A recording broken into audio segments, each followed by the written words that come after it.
Bismillah ar-Rahman ar-Rahim. Wassalatu wassalam ala Rasulullah sallallahu alayhi wasallam. I'm here with my brother Abdul Kareem bin Bakar, mashallah, director of Road to Recovery. Basically, I've known Abdul Kareem ever since I've converted to Islam, mashallah. He's someone who, mashallah, he has a degree in youth work. But what's special about Abdul Kareem is that he's had 10 years experience working with youth, but the most priceless, or one of the most priceless things that he's done is that he's actually worked in hospitals. So the brother, mashallah, has seen a lot. He's dealt with like knife crimes, like basically after someone's been stabbed up and they're in a hospital, he deals with them. He helps, he basically speaks to them and, deals with them. Also, what we're going to talk about, a lot of people don't know, a lot of girls get raped in London, in England, and they go through a lot of, mental and physical things, and he's witnessed this stuff and dealt with it. So the whole thing is, this is basically going to be a learning tool for us. I'm doing this video so that people into this gang thing, girls that think it's cool to hang around with gangs or have a boyfriend that's a roadman and so forth, they can see the other side of the music videos. Because obviously, well, the youth all watch music videos.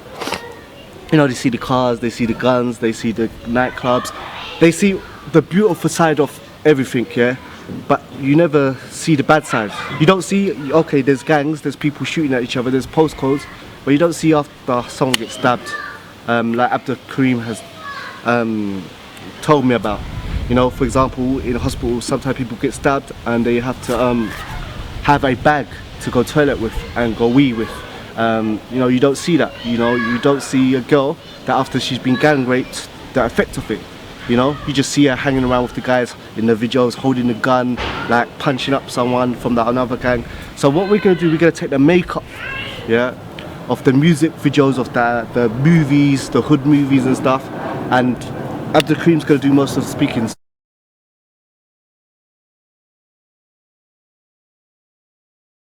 Assalamu alaikum warahmatullahi wabarakatuh. Assalamu wa rahmatullahi wa barakatuh. Okay, we're here. Abdul Kareem, when you was working in the hospitals, what would the daily routine be for you? Or the daily week, month, what would it be like?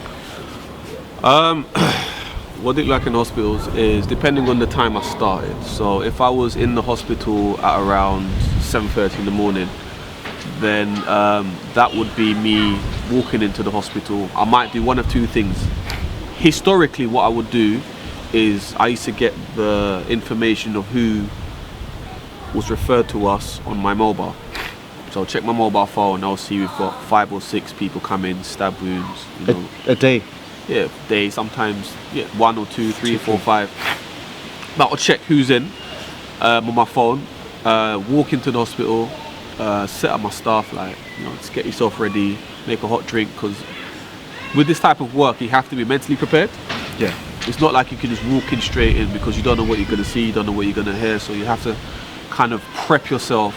Well, I prep myself, sure I have a hot drink, sit down, settled, and then I'll look on the list and then get the names and then look into their records.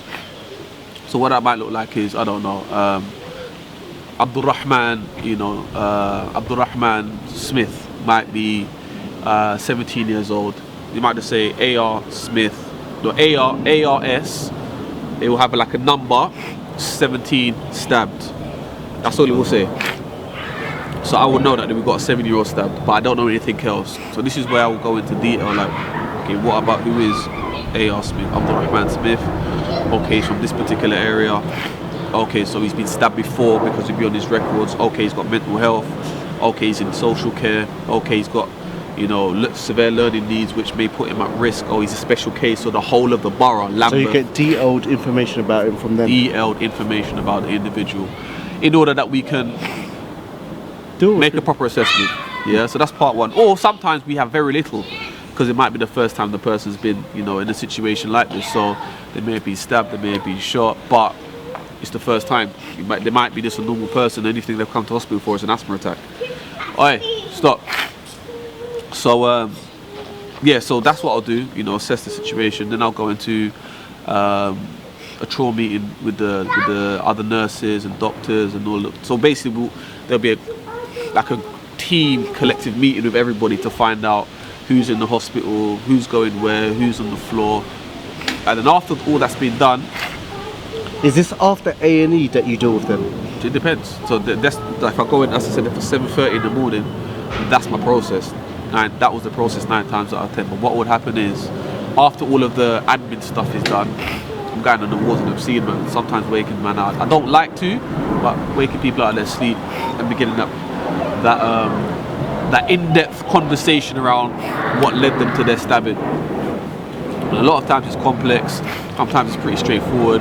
You know, I do this. This is the result of me doing this. I.e., I've done a lot of bad stuff in my life. I've stabbed this person. I've robbed this person. They say this openly, yeah? Well, the thing is that they say it to people who they trust. See, they don't see you as a fed, so what is that basically, you're a policeman. But so, they, like, because you're a youth worker, yeah, you don't have to be there at the end of the day, and you look like them.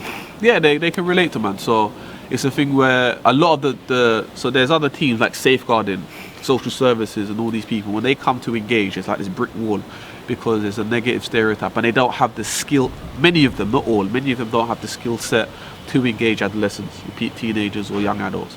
And many a times it's us that trains those members of staff how to engage, right questions to ask, how to approach, how your rapport should be. Skillful probing questions. So a person who might come from a social work background, they have a specific methodology they may have to go through in order to get their tick boxes. But that might be a hindrance in how they're asking questions. I've seen mental health assessment. I've had to sit on mental health assessments to support CAM work. CAMS worker stands for Child and Adult Mental Health Services. I've had to sit down on their assessments and help them speak to young people who have been stabbed because they haven't got the ability to engage. I cannot understand it because they've gone, you know, most people come from a posh background or middle class background, whatever, going to university, got this, might be a qualified doctor, know how to do surgery and stuff, but as to relating to someone from road, from a council estate, it's many of them they try. Yeah, of and course I respect them for that, but they just haven't got the vernacular, they haven't got the skill set. They might even be intimidated by just how a roadman speaks. And that's where the youth workers come in. I think youth work is seen as a profession where it's just, you get a table tennis and a ball, you bat it, and that's it. You've played with the children. It's not play work. Youth work is actually where professionals, we engage. We're like social chameleons. So we might be sitting in a strategy meeting, so we'll have senior members of teams, i.e. social work, youth offending service, and we have to engage as professionals and present our cases and contribute to the safeguarding of that particular individual. We might be with parents, and that takes a different way of conversating. So you engage with a parent in a certain way so the parent feels comfortable speaking to you. Get down. You might engage with a young person. That takes a different way of communicating as well, where the young person needs to see that you understand and relate to them. So in terms of youth work, we're very, how can I put it? We're able to navigate through different spaces. But another day I might start at. Sorry, how do you find speaking to doctors? Obviously you've been university yourself as well. How do you find speaking to doctors, explaining to them the council estate life, the environment they're coming from, the tests they have, how do you find it? Do you find that some are eager to, well, I guess it's varied, no? Do you know what was absolutely amazing? I've worked in schools and I've worked in hospital settings, and a hospital setting is very much more hierarchical than a school. There's a lot more hierarchy in a hospital, you know. Okay. The respect we as youth workers receive from senior doctors, consultant nurses, you know, consultant pediatricians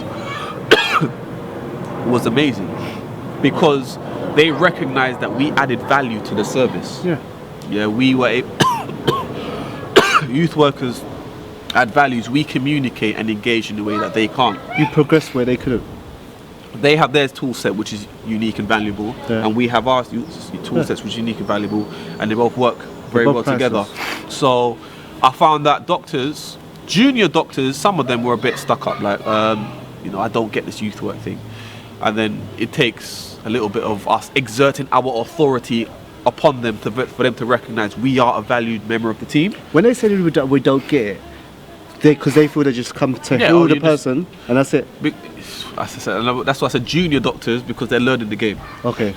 Whereas a senior youth workers like myself, we're established, we know how to work with various other professionals. Yeah. It's not just about us, it's about the whole team around the child. Yeah. Whereas some of the junior doctors, not all, I think we are the superstars, we're above the nurses, we're above everyone else, because we are going to be, administering medicine and diagnosing and things of that nature. So there was a level of arrogancy, but that comes with the territory. But alhamdulillah, we engage and we navigate past that, and it's not about that person's arrogance, it's more about how we can save the life of this young person, or not allow them to be a repeat stabbing or repeat shooting or repeat rape victim.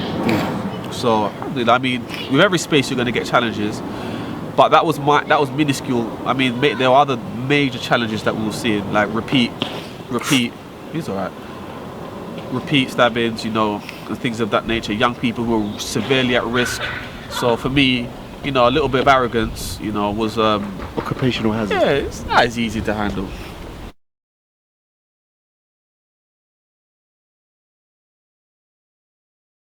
By the way, Abdul Kareem's youths are just running around. Got my kids with me, fatherhood. Yes. So Fatherhood, he's there for them. not fathers in the hood. Yeah. Unlike most black men who just. No, you stereotyped wicked. I'm not alright. Then I'll just say. Yo, bad. I'm just being honest. Like most guys, single black guys, they live a life of raving, clubbing. Yeah. Different girls. If she gets pregnant, changes chip. Nah, it's not the way. And that is, and just to touch on that, and I've mentioned that in another interview I did. When I was working with a lot of the young brothers that were stabbed, I say young brothers, young black brothers, specifically, that was a predominant presentee to the hospital. I'll say 95% of them had no fathers around. And that's going to be brutally honest. People call us judgmental, but this is the reality, man. You can't help people unless you talk about that actual issue. And there was a lot of single parent mothers who would be grabbing me, crying their eyes out. How can I help my son? Help my son. And then when I ask the question, where's the dad? More tears come out, or his dad's not about.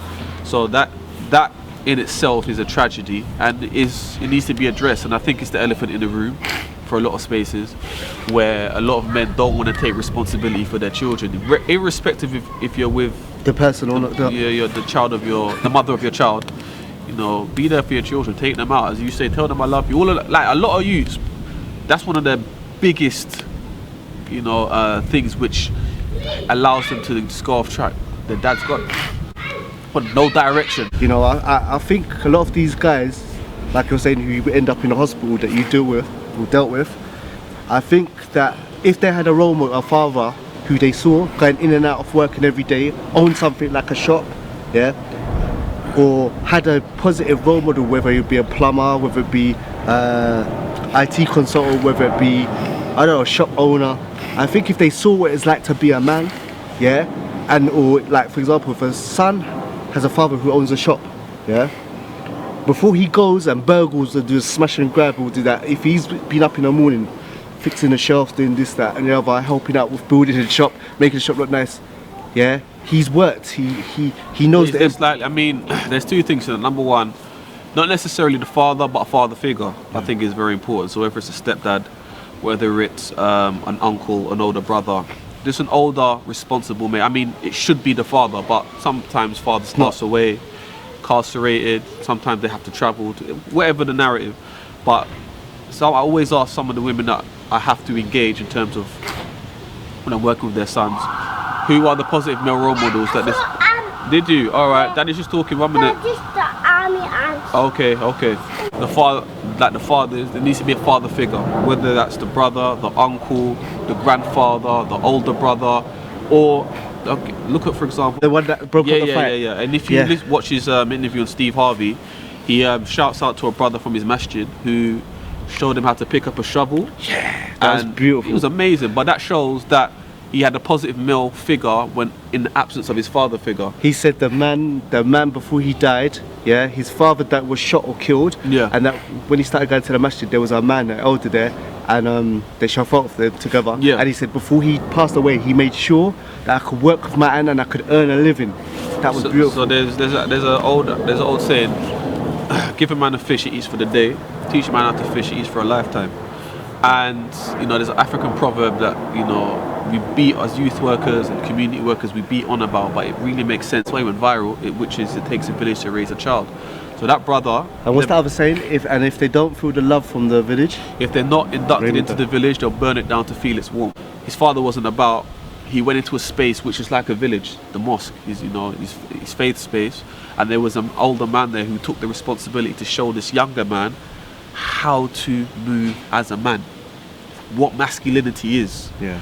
Many of these young people have, you know, counterfeit masculinity. They don't know what masculinity is. There's a I think what it is there's a vacuum, yeah, and that vacuum is filled with either the elders on the council estate with material things, the convertibles and flash cards and jewellery and stuff like that, which is earned from crime, yeah, because you generally, if you work hard and you earn slowly, you know, obviously you try and work smart and do businesses that you do less work in it, but generally, if you're doing illegal stuff and or like robbing and stealing or fraud or smashing grabs and stuff, you know, you can have nice things quick.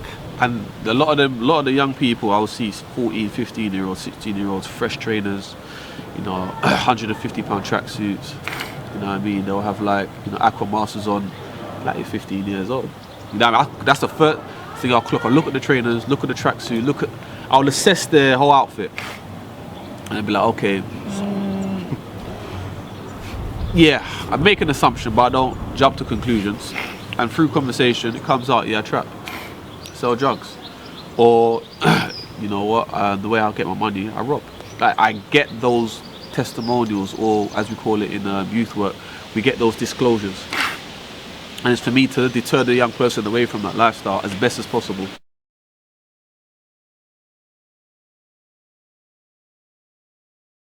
Your job must be hard because we live in a society, a capitalistic, secular society that tells you that if you don't have material things, you are crap. Yeah. Like, you are nothing. And it manifests in reality. Girls don't want to know you. People don't hang around. I remember my day. If you went to school with Dunlop trainers, yeah, which I did, yeah, and so forth, yeah, you got finished. Playtime, you're the joke, bruv. You know, Dunlop or Puma trainers, you're I'll tell you finished. a story. There's a young boy I was working with. Really had a lot of love for this young brother, man. He wasn't Muslim, but nonetheless, really nice youth. He was stabbed twice in his leg, and it was a serious stabbing, man. He almost died, man. I'm not gonna go into it because Yeah. people work it out. Yeah, who he is? Yeah. Yeah, but he almost died. I'll never forget. And when I saw him in the hospital bed, you know, he was in bad shape. His mum was there. His mum was just looking at me like, "Who are you? Like, how Why? you gonna help my Because son?" he got stabbed. See, the thing is, we think you get stabbed in the leg. How could he look bad because he got stabbed in the leg? He's not gonna physically do, but he loses blood, yeah. If you get stabbed in your, like, there's this whole narrative of, 1 minute.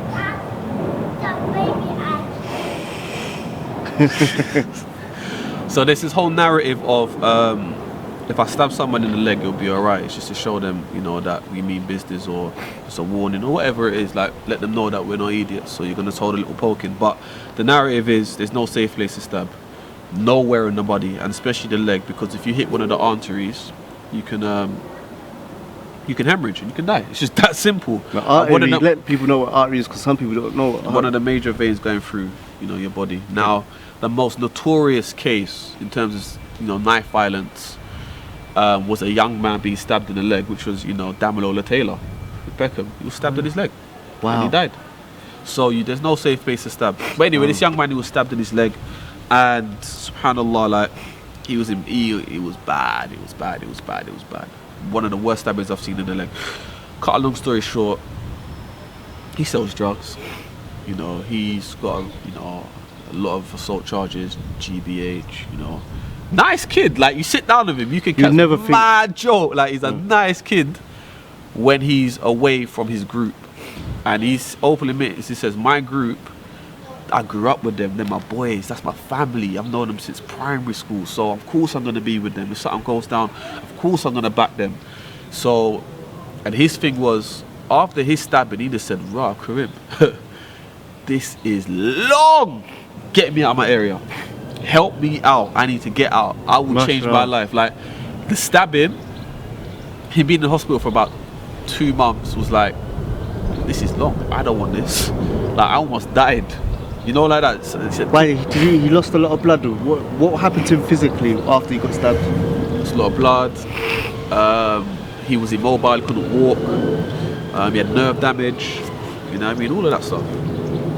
You know So what I mean? he looked weak. His brain was starved. I think his brain was starved of oxygen for a period of time, so that affected him. Like there's a lot of stuff that happened to the brother, but alhamdulillah he pulled through. But he was in a lot of pain for a long time, and that was the trigger. Like I don't want it no more. But he said, if I go back to my area, I'm gonna fall back into it. I'm gonna do what I know best. So get me out of there.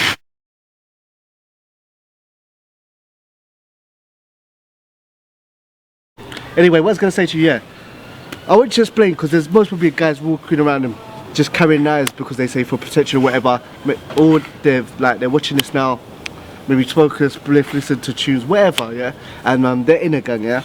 Can you explain to people out there, yeah, who's in a gang, why sometimes people, when they get stabbed or something, they can't go toilet properly, or weep like number 1 or 2 properly, and why they have to carry a bag around with them, and explain what it's like.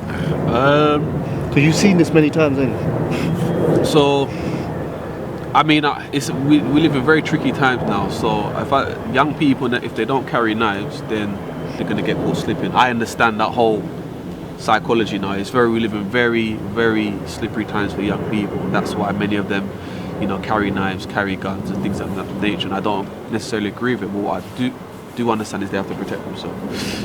But the chances of you carrying a knife is that you're likely to get stabbed by the same knife that you carried. The chances are like 7 times likely to get stabbed by the same knife you carry. So Why people take it off them and stab people them back? take it off them and stab them. So many different narratives. Yeah, I see him. So many different reasons, but that's one of the main reasons you can get stabbed by your own knife, which happens to a lot of people. That's one. So I'm not ignorant. I do get it. That's number 1. But number 2 is I've seen people being stabbed, and when they get stabbed, you know, they were historically, you know, an aggressor. So it's called a victim-perpetrator cycle. You're a perpetrator of violence, now you're a victim of violence. So they perpetrate violence, and now it's their turn to get it. And subhanAllah, you know, few people I've worked with, you know, stabbed in the stomach, perforating their bowels. What does that mean? A lot of people, your vocabulary, a lot of people are not going to get it. And it's gone through their punctured their bowels, damaged the bowels, and What do your bowels do? it allows you to pass, you know, stool. You know what I mean? What I do though? Juju. Yeah, I do though. If you know what I do though, don't get stabbed. So what happens? That it controls how you let it out and stuff like yeah. So it gets stabbed. Once it gets hit, some of the medical team, you know, in order for the body to, if you eat food, in order for it to pass it out, they've got to redirect where it comes. It's gonna have to come out. So it's going to go all in your insides. It can if they don't redirect Yeah. it, or it will just get blocked. So what they do is there's different operations, and I'm not a medical professional, but Yeah. they sometimes what they do is they will bypass the intestine and allow it to come out of a bag, and the person has to take, you know, handle So they their take bag. it from the inside and they have it on the outside because Yeah. it's damaged. Yeah, And you have to walk around with that. every day. Yeah, every day. I remember there was one I was working with. He was eating a tuna sandwich. I'll never forget. He was eating a tuna sandwich. Like, Yeah. like, oh, I got a stomachache, Karim. I'm like, all right, cool. Let's Karim, look at this. He lifted it up. All I saw was just like fluid, brown fluid, running out. Like, look at that, Karim. Like, this is mad, isn't it? I'm looking like, raw. I've seen everything now. And after that, I was cool. I could see. After I saw that, I could see anything. It was just running out. He got stabbed. It was Will you die if it just keeps on coming out? No. Because it's not like blood. I'm not, okay, I'm not a yeah, medical cool, professional, yeah. but what I do know is that's needed to keep the person alive, and they have to walk around with that every day. Yeah, And but I some- said, they can't take it off and play football. They may be able No, to. that's you. That's you. So you're saying someone will have to walk around like this? Yeah. If they get stabbed at 15, 17 or whatever, Yeah, till 90, if they give that If it's long, permanent, then yeah. Sometimes yeah, it heals. they can reverse it. Sometimes they can connect it But back. don't depend on that. But I know people have got it for life. I've worked with a number of people. Damn. And that person, Yeah, their life change, 100% life change. In and out of hospital. but they must be like, if I could go back. Go back where? If I could go back before this incident.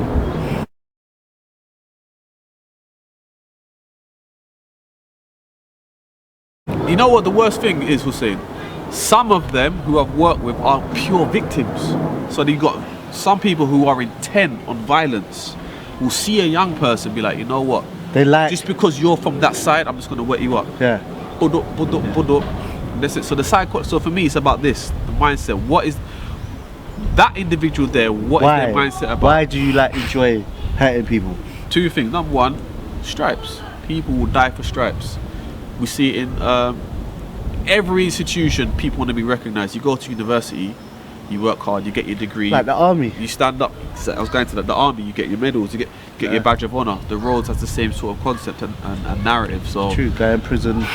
It's you like get stripes. university. But the problem is, the stripes aren't healthy for your life because you know if you stab someone, the chances are it's going to come back onto you. So many of the young people I've worked with, they've stabbed and they've been stabbed. They've stabbed, they've been stabbed. Some of them, they've been stabbed in such a way that their recovery process is crazy. 6 months. And they still, I remember I had the last person I worked with, I remember I gave him I had 2 numbers. I got my specialist number and I got my personal family number, my friend's number. And sometimes I get confused. I gave him my personal number, my family friend's number. And I remember it was like 7 o'clock a.m. I got a phone call. Kareem! What's going on? I can't take this no more. I'm like, right. He was just going ballistic on my phone. Why am I having nightmares? When I spoke to this youth, he openly told me, raw. You know, I've done things. My dad couldn't control me. My mum couldn't control me. I was a bad. When he got soaked up, like they tried to literally take his life. He was stabbed in such a way that I thought, subhanAllah, when he came in, they thought that he wasn't going to make it. Where he got stabbed quite a few times. I think about 5 times, but I think the Rambo was like that big and it sunk it inside him. But explain to him what a Rambo does. And it's got daggers on it, so. That big. Yeah, you never see Rambo First Blood. He's got a big knife, got a big blade. It's got daggers on one side. It's got smooth on the other edge, pointy edge. You slip that in, come out. So when it comes out, what does it do? It rips everything. All right, I'm gonna deal with him in a minute. So yeah, they soaked him up bad, and he was going through post-traumatic stress. His healing process was long. He had people that wanted to beef him, and they knew where he lived. He was getting phone calls inside the hospital saying, "Right, we're gonna come and take your life in the hospital." Like he was going through it, and he was paranoid. Obviously, he's gone through the trauma of being stabbed. It affected his psychology. He was going through it all. So, like these kind of things happen. If you enact out a lot of, I understand self-defense. I'm never going to take that away from a person to defend yourself. But if you go out and enact out violence on many people, it's going to come around and bite you in the backside. So the nightmares were from where he got stabbed, when he done what he done to other people. What was it? A mix? What? It was he was suffering post-traumatic stress because he did not know who was after him, because he didn't know. Because he batted up so many people. So many people. It has got to a point now where I don't even know who I'm beefing. Yeah. And now I don't know who's coming for me, whose private numbers are folded him when he's in the hospital.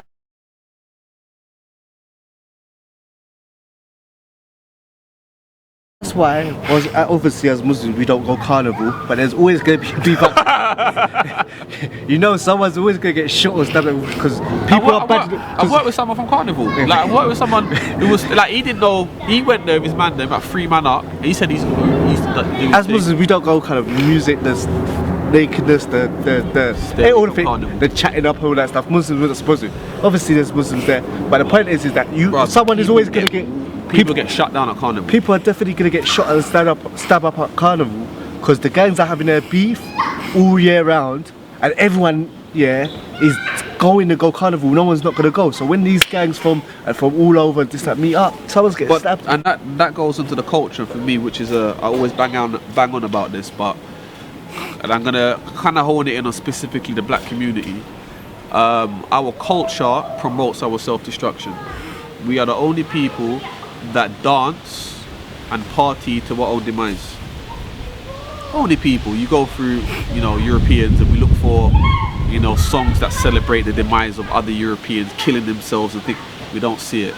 We go looking, South Asian culture, so the Indo-Pakistani culture. In their culture, where is it where they celebrate the death, destruction? You go into, We got grime music. Northern Asian community, China, Japan. Where do they celebrate their own death and destruction? Call themselves derogatory names, say we're gonna really destroy and kill. That community is the only community that has this legacy where we're like, I'm gonna shoot you, nigger. I'm gonna. Sad. Reflects the culture has perpetuated the reality that we live in, and the young people buy into it. Like, right, you know what? That is the way forward. I've seen young youths. I'll tell you a story. SubhanAllah. One you got stabbed about 13 times. Yeah, they tried to done his dance. They tried to kill him. Yeah, I remember he came in and he had a brother. His brother came to me. He was like, right, Did you deal with this case? Or? Yeah. I'm telling you about a case that I worked on. You saw this guy after he got stabbed 13 times? Yeah. He was this in a is coma. messed up. See, this He was job. in a coma. He was rubbed out. Like, he was all twitching, and I was looking at him like, I don't think this one's gonna pull through. Wait, but see, you had to see someone and deal with someone who freshly been stabbed. I couldn't. There was nothing to do with. I just had to watch him in a coma. He was pronounced dead twice. One at the scene, and Qadr Allah subhanahu wa ta'ala didn't let him die, and they resuscitated him. They brought him back to the hospital, and his heart failed But again. it wasn't just in a coma. He had stab wounds everywhere. Yeah, he was stabbed up. He was finished. And his brother came, and his brother was like, "Oh, Abdul Kareem, if I play him his favorite song, do you think he'll come out the coma?" So I was like, "Nah, don't get down." So I was like, no, don't do that. And then he says, no, I've got to do it. He started playing some trap music, drill trap music. That's it. After he'd been stabbed 13 times. And his brother's in a coma. Like, Mashallah, he learnt the moral of the story, bro. so I was just like, what is going on? Like, looking at, like, what's he doing? So I was just like, rah, this is mad. Anyway, cut a long story short, the youth, after about 3 months, pulls through. Like, it was mad. How do you stop the blood? I walked into the room. I was dealing with another case. I walked into the ward. I saw him eating food, being fed, and I was like, "Right, you're alive." He looked at me like, "Yeah," like he didn't know who I was, innit? He didn't recognise you. Bro, he came in. He was unconscious. I told you. Oh yeah. So I was just like, "You're alive." He goes, How with 13 stabs do you stop the blood coming from all different? "That's the paramedics. They're amazing, mashallah." Yeah? Yeah. And they take a lot of abuse, man. Because They take a lot of abuse, but they're amazing. I take my hat off to the frontline staff, they get threatened a lot, man. and also the trauma teams in hospital. They're also amazing as well. They take abuse as well, ain't it? Especially on the not weekend. really. It's No? just that they save lives on a daily basis. They're like unsung heroes. What's that? I heard on the weekend that a lot of drunk people, the nurses, the paramedics, Yeah. For the nighttime that's economy, what I mean. they get a lot of abuse. But I'm talking about in this field here. You just see young person being pulled, and they're like, "Kareem, what's going on with these kids?" You see on their face, you see the distress. Like, we've worked on cases together where people have died. Like, you see in the newspapers, this young man's died. I've been there. I've seen people's chests being cracked open. Trying to blood, because when they crack someone's chest open, there's so much blood that they lose. They've got to get blood to kind of, replenish the blood that they're losing. So people are running that. You've got about 20 people around one body. And it's traumatizing when the person doesn't fall through. Especially when they're 15, 16, 17. It's traumatizing. Then you got the fact.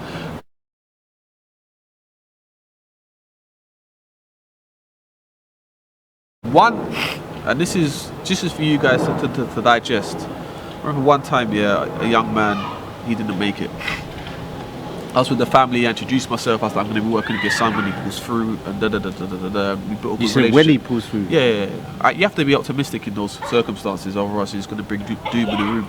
I thought doctors don't promise anything just in case. No, I'm a youth worker. So you got different. Yeah, so when I'm trying to be optimistic, even though trying to be optimistic with the family, catch joke, and lighten the mood and show them that I'm there, and I'm going to support your son or your nephew. The family were there, and we built a very good relationship, Ghanaian family.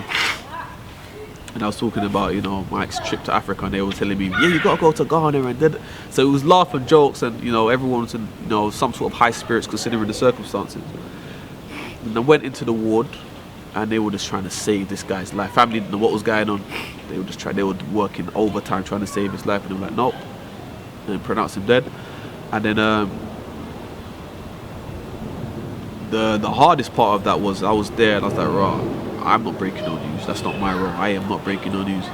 We went. I went out, then I came back, and then when I saw the police went to the mum and said, "Your son has passed, but you can't go see his body because it's evidence." She went ballistic. But anyway, she was just kind of like nothing happened. I was like, "What? Do you know what happened to you?" He goes, "No, I don't even know. I just woke up and saw hella stars on my chest. Don't even know what's going on." I'm like, eh? So I didn't add up. Anyway, cut a long story short, he had I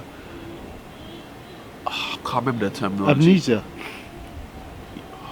Because of a number of factors. Number one, he had certain learning needs. He had some mental health issues. Number two, because his brain was starved of oxygen for a period of time. All that compounded and affected his memory, so he would remember something and forget it like 5 minutes later. So we need a lot of neurological, you know, support afterwards. But this consider he's gone through all that trauma. Do you know how much gang banging music the youth was pouring into his brain as a form of recovery? All he was doing was trap, gang, I'm just every time I walk to see gang, trap, yeah, split. I'm like, wow, what's going on with you? I'm like, yo. So the culture, that's why I address the culture. Is he out now? He's out, but head the thing, he's listening to all of that, he's becoming more violent. So remember, he's fresh, you know, fresh from a coma, he's becoming more violent. Within that context of culture, women aren't really honoured and respected. So what did he start doing? He started assaulting female staff members, touching their breasts, touching their bottom, you know. And I believe that's all compounded by the culture and what he was, you know, inputting into his brain. Just being shown sex all day.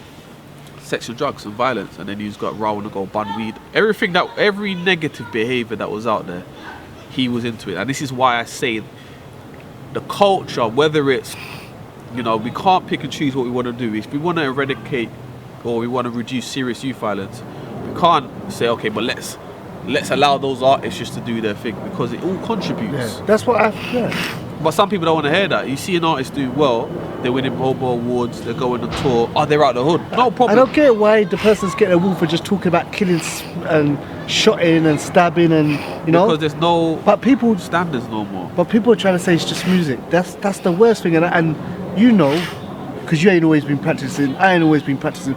Music is not just something you listen to, it's a way of life, man.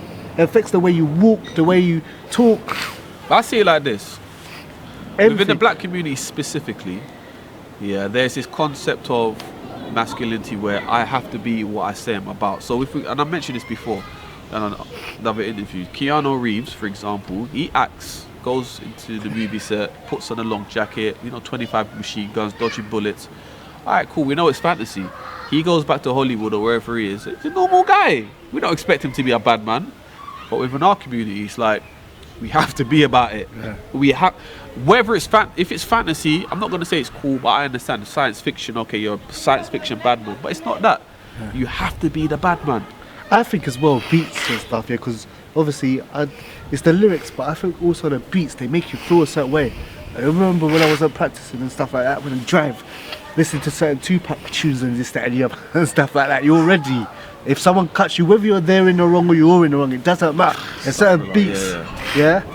I remember certain tunes, Who Shot You and all these kind of tunes, man. It's just like, you feel invincible, you're ready. You know, music, the beats also has an influence on the way we are and the way how we operate. It really does have an influence over us. So, but going back to the culture, I think especially the black community, we have to ask ourselves some serious questions.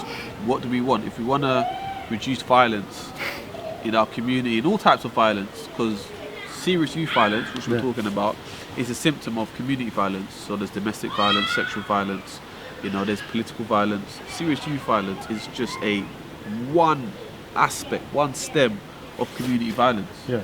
You know, and if we want to reduce violence in our community, then we have to start addressing some of the norms, the social norms that we've come to accept, i.e., drugs. Is that something we accept or we don't accept? Part of our community. We do accept it. Part of our community says it's fine to smoke weed. Yeah. You know, we should smoke weed. You know, Yeah. part of our community, whether it's the Rastas or, you know, the Liberals, whoever that are, smoke is fine. I'll pick up my draw. But then, if you're endorsing that trade and that marketplace, You have to young drink people cocaine and other stuff. pick and choose which one. Trapping stuff, yeah. Or, you know, which part of our culture, the music, okay, music, historically, if we want to dissect music, if we look at the origins of hip hop, it was an empowerment structure. It was about knowledge, it was about, you know, empowering the black person to know who they are and all these sorts of things. Now, let's counter that. So do we continue to accept that, or do we start saying, okay, you know what, there's something wrong here? The problem is this people say it's just music, but the reality is that we are living our lives based upon music videos. So guys believe, look, to be a man, yeah, We're saying it's not just music. There Yeah. are cases after cases where people are being convicted for, get down, convicted for violent offences, for murders, because of the music, because it's promoted in the lyrics. We know young people on social media are sending through. I'll tell you a perfect example, in fact, a practical example, so people know I'm not chatting rubbish. I worked with a young man who was stabbed 5 times. He survived. When I went to go see him in the wards, I said, right, how are you, brother? What's going on? How did this happen? Broke it down. He said, right, it's a gang issue. I was like, okay. His dad come up to me. I said, no, you know, youth worker, no police, no. I'm like, this is a serious issue. Young people are dying. No, I've been stabbed 5 times. I was like, oh, here we go. Wrong play. Anyway, I said, you know what? I'm about saving lives. Here's my card. I'll come and see you tomorrow when your family's not. I had to be kind of firm because it's cool. I went to go see the youth. I always say this, the youth was a nice youth. Me and him got on like a house on fire. All the nurses and stuff couldn't stand him. All the gangs team, all they hated him, but me and him were proper cool. We could proper talk sense. Cut a long story short, remember this youth's been stabbed. He's like, Karim, my brethren was killed by certain youths. So I'm vexed. And they talk about it all the time. So for me, this is personal. Cut a long story short, as soon as I got him out of the area, saved his life, all of that, because he lived on the road where he had beef and all, moved him, all that sort of stuff, the youth was back on the block making tunes about who he's gonna get with his injuries. Like if you look carefully in the video, his injuries. So I got a phone call, Kareem, see that you helped save his life? I got a phone call from the borough saying, Kareem, this kid is causing riot, man. I'm like, oh, here we go. Anyway, it's no problem. Went to go see the youth, shows me his video. Are you mad? I challenged him on it, but his way of letting the people know that he means business after he's been stabbed was via music. Thousands of views. Thousands! Like, I'm not like 70, 80,000, thousands of views. And then I think they made a return track. And then I heard he got nicked for murder. And then he's come out. I got a message from one of my old colleagues who was like, Karim, look, he's out. And when I watched the video to see what he was saying, he was talking about, yeah, we did it. I'm just like, this is more than music. Now you're not going to put yourself in there. Allah knows best. But the point I'm trying to get is, this is more than, it's a lifestyle. Yeah. For the young people, it's a lifestyle. And if the Mobos, the Brits, are going to give accolades and awards to people who are, the biggest track I think of 2016 was called Robbery. It's called Robbery. Is it? It's called Robbery. One of the biggest tracks was called Robbery.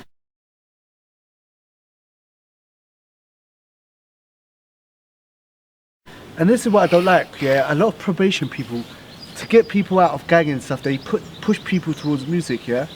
But you don't solve the problem. For one reason, you take someone who was a drug dealer or a violent person, yeah, and then you put him into, you give him probation and you send him studio, and then he starts talking about girls and a different kind of vice there. Girls sleeping around, I like sleeping with this girls, I go clubbing, I sleep with beggars, I have orgies. And then what happens is that now you've created another single father problem somewhere else, because people do act on music. Another thing is like people say, 50 Cent, he done so good. And I disagree with this. Why? 50 Cent was selling drugs in his in a little area, yeah? Or maybe even a big area in his town, and he was mashing people up. Okay, he went into music, and he created 50 Cents All over the world. who rob all over the world. And the sad thing is that the sad thing is that 50 Cent's kids, yeah, are never gonna see a block. They're gonna need a telescope to see a block from where 50 Cent lives, or they're either gonna go to the poshest school, yeah, or they're gonna have the best home shooters, yeah, the most professional. So the whole thing is that he's rapping about a life that he left maybe 10, 15 years ago. Other kids are walking like him, talking like him, and this, that, he puts on a hoodie for music. It's a commodity. Violence sells. He's going to make money off violence. Yeah. It sells. The thing is, for me, is where's the ethics? And we know a lot of these people, their ethics aren't there. There is no ethics. There's no, and there needs to be a voice of reason, a voice of challenge, and it's gone. But I think because everyone's living YOLO, even the adults, yeah, look, No, but everyone's just happy living it until it affects them.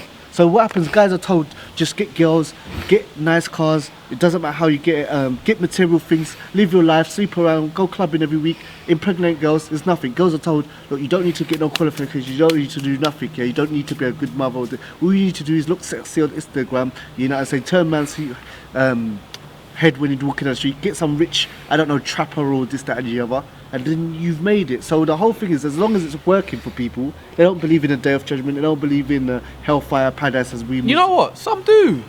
Yeah, that's the thing. Some do, it's but vague. it's not. They haven't got strong faith. Some of them don't have strong iman, strong faith. But No, I'm some not talking do. about the Muslims. I'm talking about society in general. Even Christians. You got Christians, but it's weak. And that's my point. And my point I'm trying to get is the voices of criticism in the Christian community at condemning this stuff is weak as well as. But there's no lifestyle to Christianity. There's no different. Like a Christian lives like a secularist. Like there's no deen to it. And plus, they got this Jesus died to save for your sins. So in the back of you, subconsciously, as long as I believe Jesus died to save my like it's not a good incentive to think. With us, as we know as Muslims, there's Judgment Day, there's paradise, there's hellfire. Robbing is a major sin.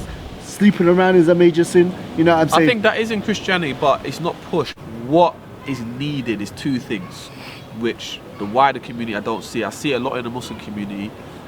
Number one, the village.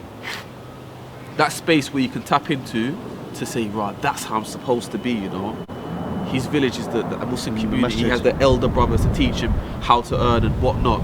And the second is the voice of criticism. So whether it's the imam or the brothers like us who say, you know what, this lifestyle is unacceptable. This whole narrative of death, destruction, murder, we're never going to accept it. But there's a problem. See, like me, myself, yeah? There's a problem, see with Islam, it's clear. See me, before I'm Muslim, I went prison, jail a few times, yeah? The thing that made me stop doing that was that when I read the Quran, yeah, it told me directly, if you rob, yeah, it's a major sin in Islam, and you're going to get burned, yeah? I got a job because I started reading the Quran, and the way it talked about hellfire, I knew I couldn't handle it, I stopped. With Christianity, bad Christians don't get punished. There's no hell, you go hellfire. You know what I'm saying? We're told in our deen that Muslims who do bad, they'll get punished in hell. They get punished, but because of Tawheed, eventually they will come out and they will go to jail. In Christianity, as long as you die believing that Jesus died to save your sins, you got to get you're going to past paradise. Yeah, so where's incentive with me from being a good Christian to a bad Christian? No, I get that, and it's not about Muslim Christianity. What I'm saying is within the Muslim space, and I've seen is that there is that consciousness that I have to stop this at some stage. Yeah. But whether it's a major sin. Yeah, but whether they're able to do it then and there or not is a different scenario. Yeah. But my point is the voice is there. It's there, and we can use it as a tool to pull people away. Yeah. So when I engage some people and I see that they're heavily engrossed in this lifestyle, I'm like, you want to carry a janazah? We're going to bury a janazah. Hellfire, Yawm al-Qiyamah, Munkar Nakir. We can use these things as tools. I might break down like, fam, you know what? But when that tool isn't there, so this is a faith-based intervention. This is the tool that is looked down in a lot of spaces using faith, and for me, Islamic intervention. It's one of the most profound tools I've seen to reform people. Profound. or help reform people, or get the level of critical thinking going, where a person actually thinks, you know what, this is unacceptable. I think that the verses in the Quran, yeah, about hellfire and the Hadith, yeah, the Quran and Sunnah, yeah, I think that's done more, yeah, to stop, yeah, like obviously Muslim black boys and stuff like that in general, yeah, from doing crime than the prison system. Because the prisons, if you look at normal general Caribbean African black boys who are criminals, yeah, jail doesn't, it doesn't, the reoffending rate is 70-80%. Yeah, it doesn't work. Like it's known, like you, like one thing, when you go jail and you're from a council estate, yeah, one, you're bigged up anyway because it's like you've gone to university or you've got a degree or something. Yeah, it's like if you come out of prison, yeah, you're people in the gang, they praise you. Secondly, a lot of people come out of jail big and stuff like that. It's like, yeah, you come out. So it's kind of like a praiseworthy thing. Also, it makes you more. It gives you more stripes. You're part of a gang. You be in jail. It's and this is why more faith-based intervention is needed. I remember I did a talk in YOI ISIS, which is a prison, not ISIS. It's a prison. What does it stand for? I don't even know, you know. But Youth Offending Institute ISIS, something like that. But it's right next to Belmarsh, so you can go look it up. And I did a spoken word there, and I gave a talk along with some of my other, youth work colleagues, other people in my field, innit. And I remember, I spoke about faith, I spoke about Islam, I did some spoken word which, has some, things about faith and Islam in there. And about 4 days ago, I messaged on Instagram. Like, right, who's this? On Instagram you can get a message where it says accept or decline. Yeah. I didn't know who it was. I'm like, right, what? Let me just read this and see what's going on. It says, Assalamu alaikum, brother. You came to visit me at YOI ISIS, and I just want to say thank you, changed my life around. How can I reach out to you? He took Shahada. No, he's Muslim already. Oh, but he was just someone in the crowd. But faith-based intervention. Yeah. Hit the chest, try it. And for me, that there, I don't care what secular organisation or whatever, I will never ignore that. That is valuable, priceless.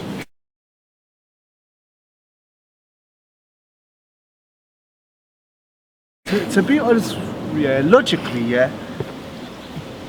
people live on council estates and we live in a capitalist world. How do you can't really win because your society is pumping you and telling you are nothing here from school days.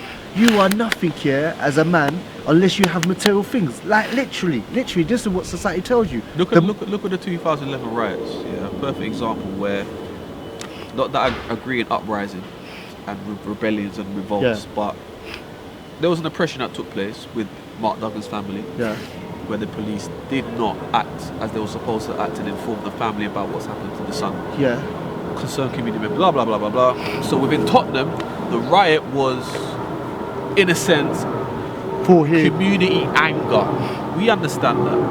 But the ripple effect of it across the United Kingdom was not about Mark Duggan. It was about getting nice stuff. The shops that were hit, as you know.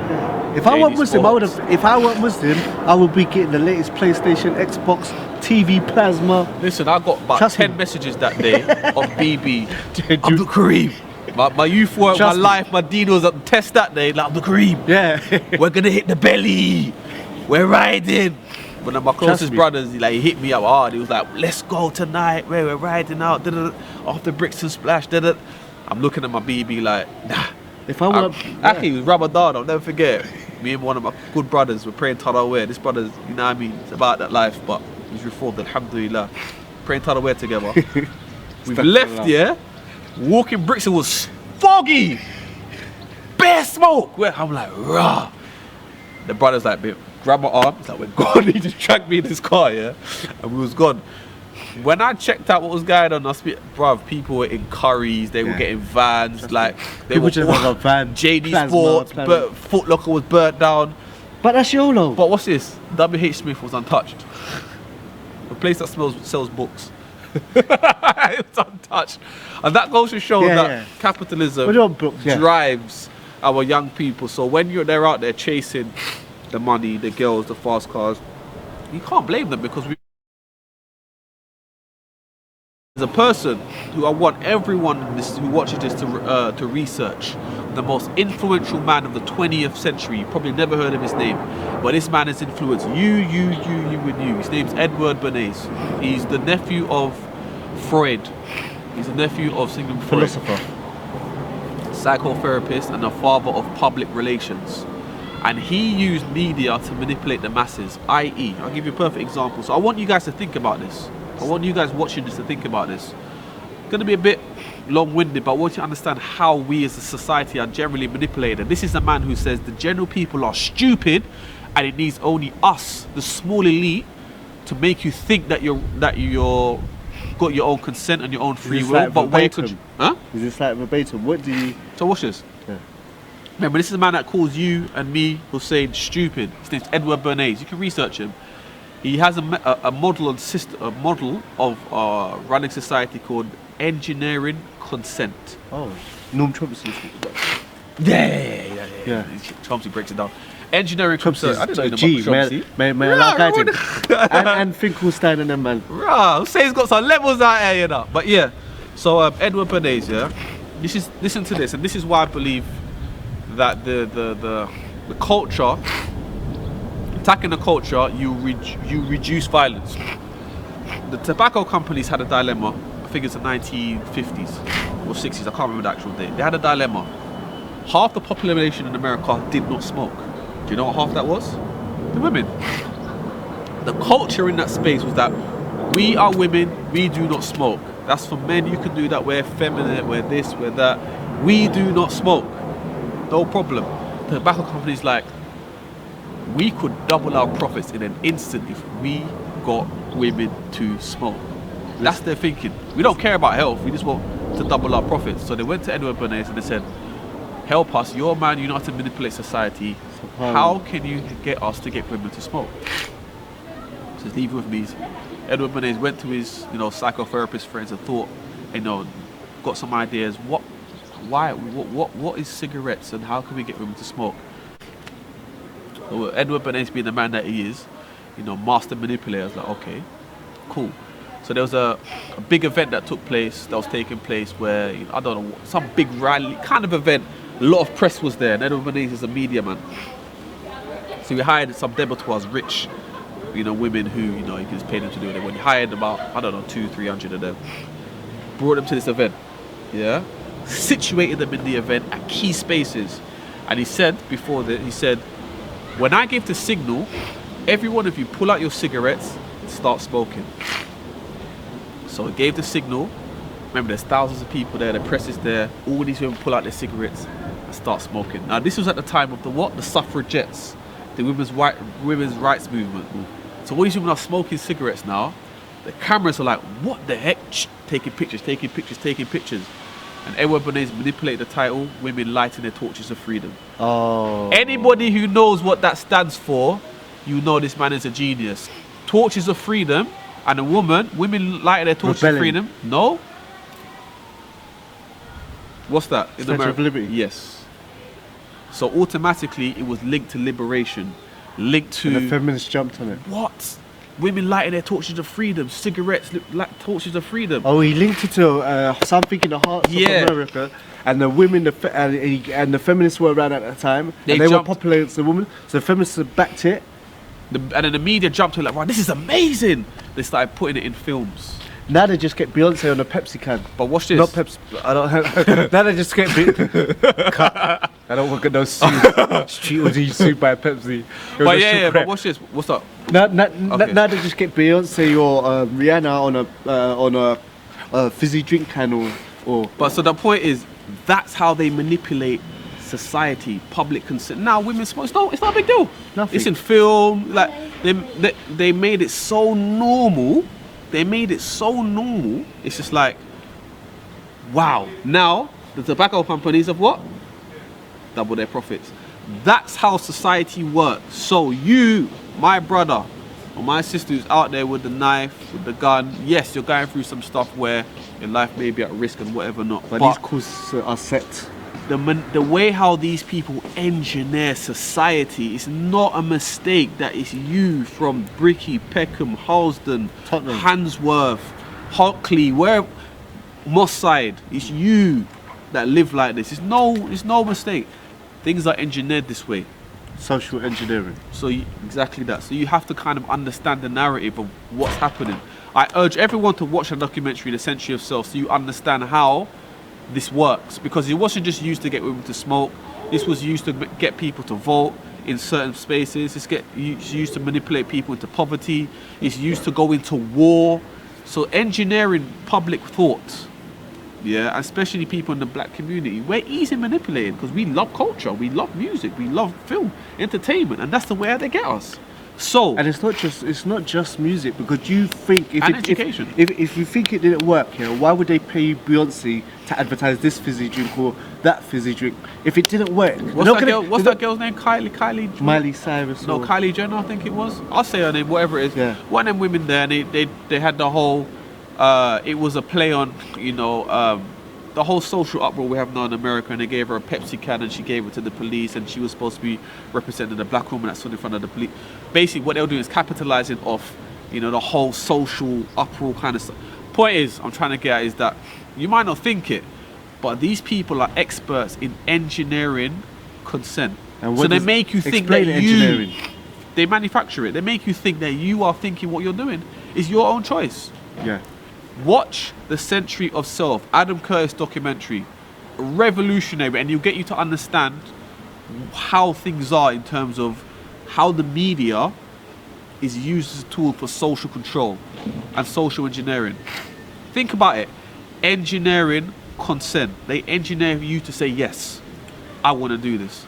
And that goes with a lot of things in our society. And that's why I believe that we need counterculture. We need to have a critical mind in the culture that we subscribe to, dissect it and say, this is unhealthy.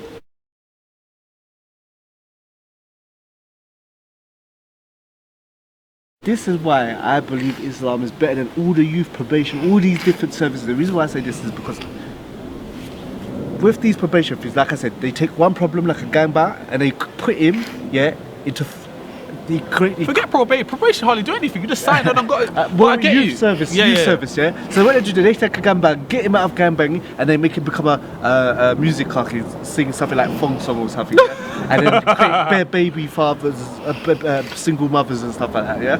Or what I think Islam's the only reason, because all these different things. If you just follow the example, I know people are gonna find this boring and stuff. If you follow the way of the Prophet, you solve them all.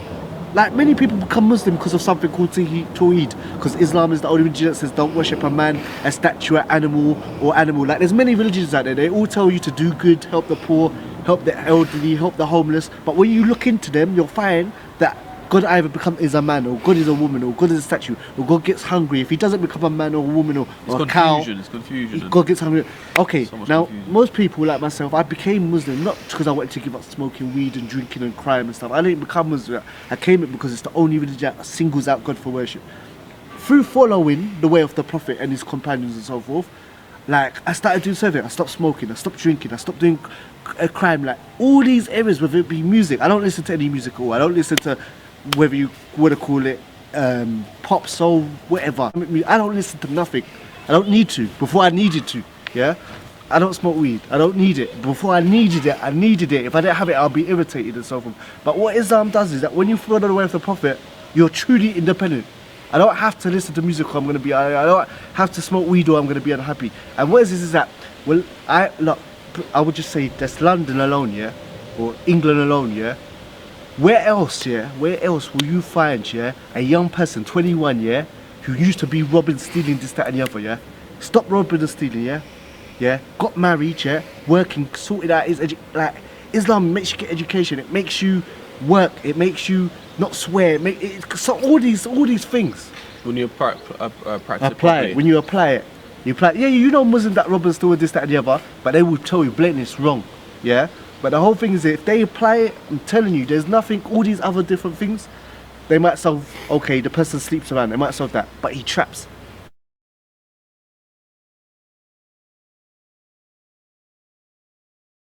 So he has to go to another. I'll tell you, like, a lot of the brothers who I'm close with, who are on the road or whatever not, they say it's Islam that got them to read.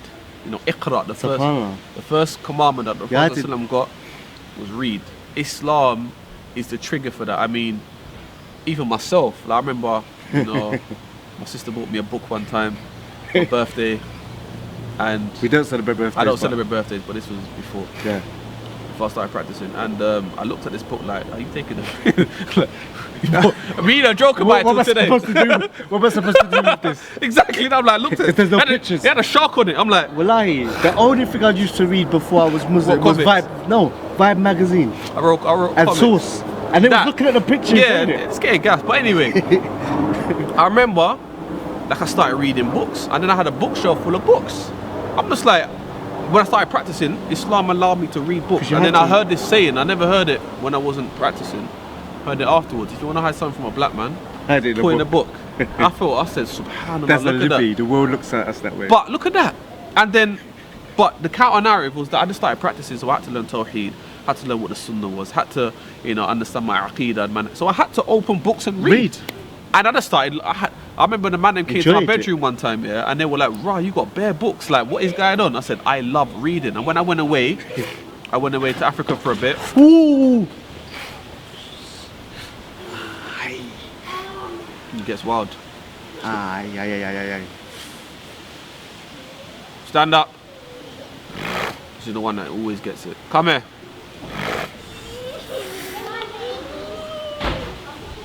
Pull up your trouser. Ah.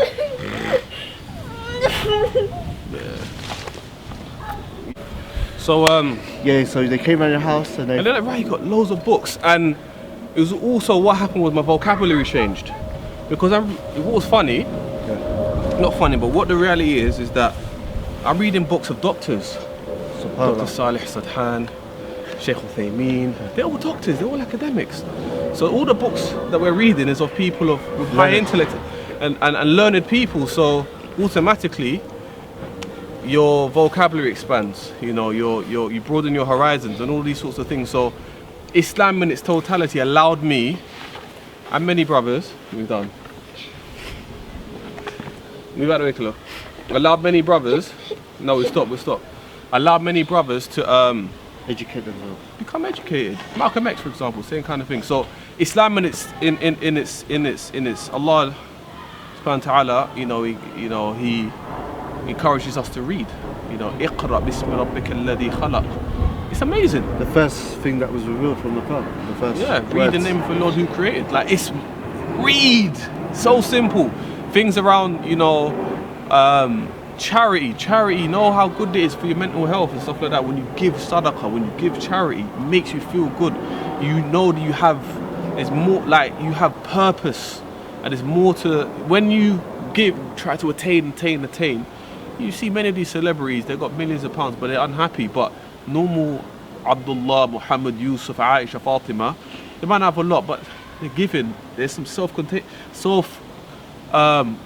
contentment, sense of purpose. So Islam, for me, when I see brothers who've reformed themselves, and it's a struggle, but we know what good is and we know what bad is, and when we taste the good, the bad has no comparison. The bad is just very temporary, quick gratification, but the good is longer lasting. When you go and you give charity, you help someone, fi sabilillah, you pray salah, you feel that sense of, akhuwa, brotherhood, all those is priceless.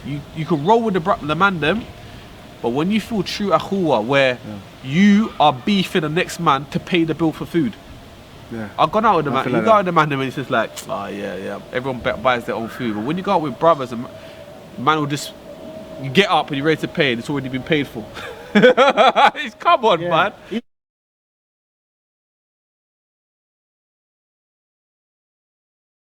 Even just when you see another brother like on the road, or You don't something, even and know. You don't know him. Will I? You Give give salams. embrace each Aye, other come like a on, family man. member and stuff. I remember one of the most powerful things is when I first came to the masjid. Yeah, like I'm like, you come from, I grew up in Battersea and so forth, and council say single parent, no father stuff.